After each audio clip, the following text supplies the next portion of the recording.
मैं बहुत सारी लड़कियों को ऑब्जर्व करती हूँ और एक चीज मैंने बार बार नोटिस की है कि ज्यादातर लड़कियाँ ऐसे बैठती हैं, ऐसे चलती हैं और ऐसे खड़ी रहती हैं।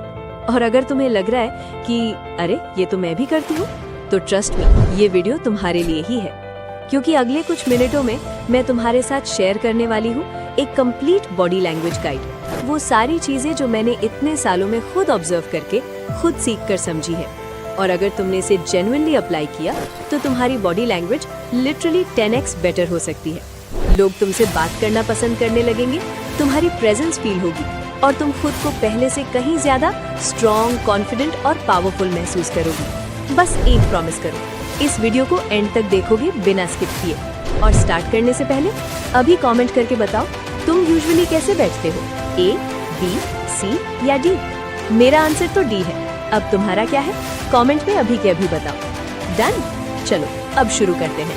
बॉडी लैंग्वेज बहुत इंपॉर्टेंट रोल प्ले करता है। जब भी आप किसी से मिलते हो, कहीं पर भी आप जाते हो, How do we use our body effectively to communicate our message? जब आपको कोई बोल भी रहा है और आप मात्र सुन रहे हो, तो आपकी बॉडी लैंग्वेज ऐसी होनी चाहिए कि you are interested in whatever is going on here. Step 1, expand yourself. जब भी मैं किसी बात को लेकर टेंस होती हूँ या थोड़ी लो फील करती हूँ, मेरी सिस्टर मुझे देखते ही बोल देती है, क्या हुआ, सब ठीक है? और मैं बोलती हूँ, तुझे कैसे पता चला?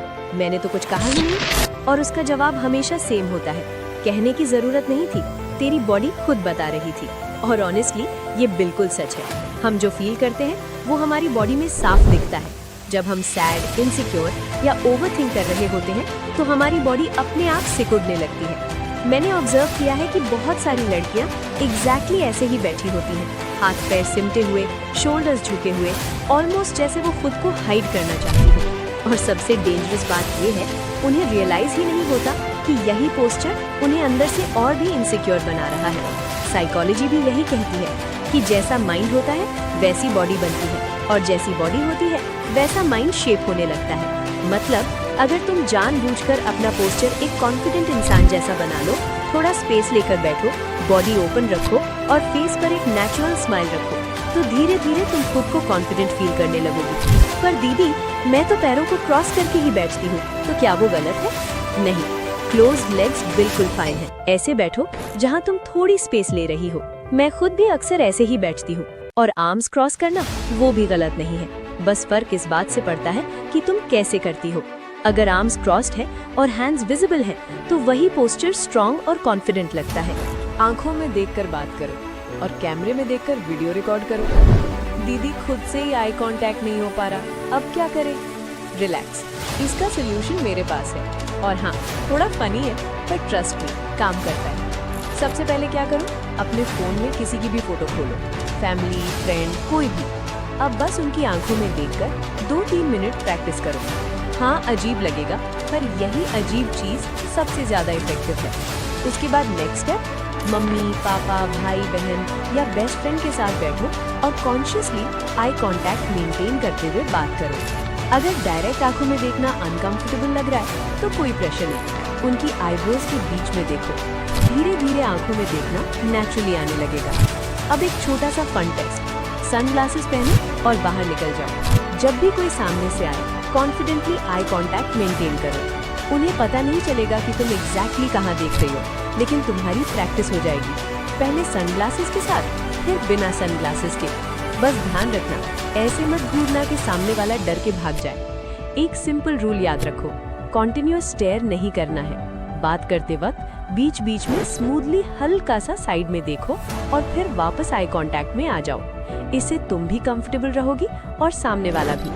अब उससे पहले कि मैं अपना फेवरेट टिप बताऊं, चलो बात करते हैं हैंड जेस्चर्स की। एक सवाल है, जब भी तुम किसी को देखती हो सबसे पहले तुम्हारी नजर कहाँ जाती है? कमेंट में अभी बताओ। बहुत लोग बोलेंगे आईज, फेस, शूज, लेकिन सच बताऊं, सबसे पहले हमारी नजर जाती है हैंड्स पर।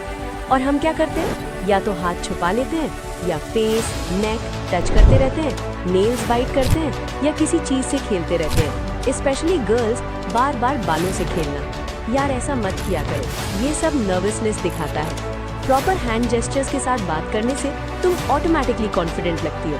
सच बताऊं, मैं तो बिना हैंड जेस्चर्स की बात ही नहीं कर पाती। विदाउट जेस्चर्स इवन इंटरेस्टिंग बातें भी बोरिंग लगने लगती हैं।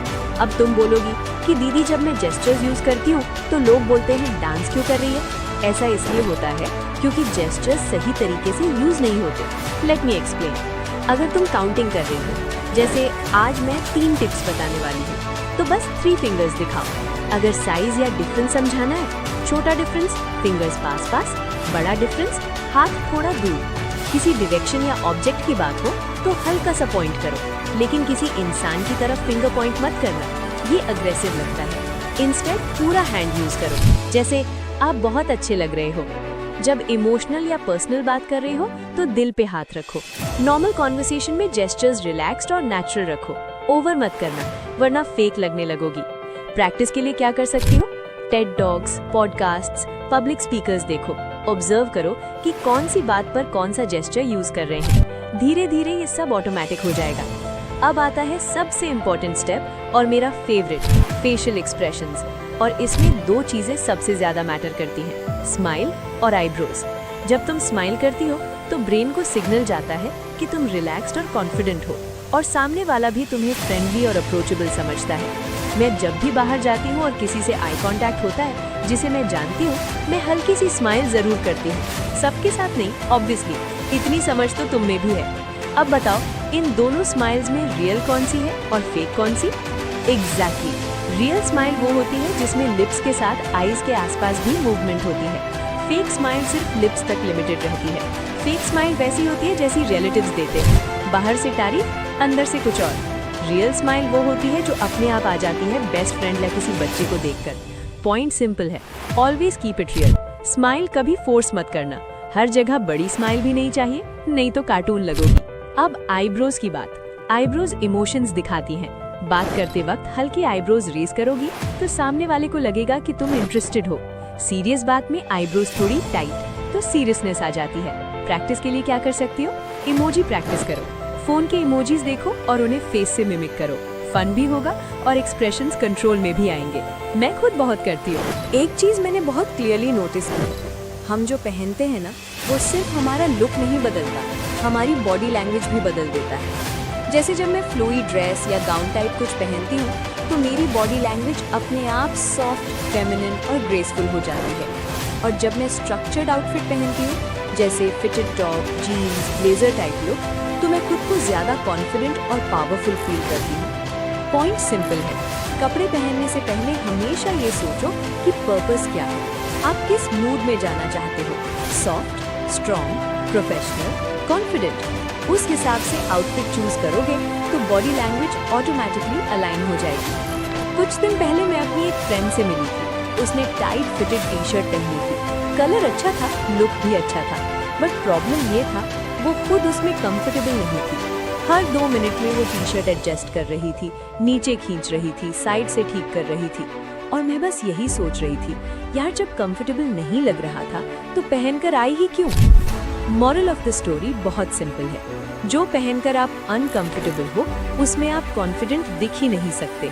गुड लुक्स का कोई फायदा नहीं अगर आप अंदर से अनईजी फील कर रहे हो। तो हमेशा वही पहनो जिसमें आप फ्रीली मूव कर सको, फ्रीली स्टैंड कर सको, फ्रीली एक्सप्रेस कर सको। अब आते हैं स्टेप नंबर 7, पावर पोज। जब भी मुझे स्टेज पर जाना होता है या कुछ ऐसा करना होता है जो मेरे कंफर्ट जोन से बाहर हो, उससे पहले मैं पावर पोज यूज करती हूँ। अब पावर पोज होता क्या है?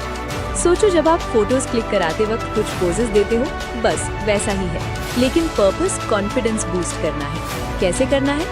सीधे खड़े हो जाओ, leg straight, shoulders back, face ground के पैरेलल, लेग्स थोड़ी ओपन और दोनों हाथ वेस्ट पर। रिलैक्स, डांस नहीं करना है बस ऐसे ही खड़े रहो। अब तुम पावर पोज में हो। सिर्फ 2-3 मिनट बाद तुम नोटिस करोगे कि कॉन्फिडेंस लेवल लिटरली चेंज हो गया है।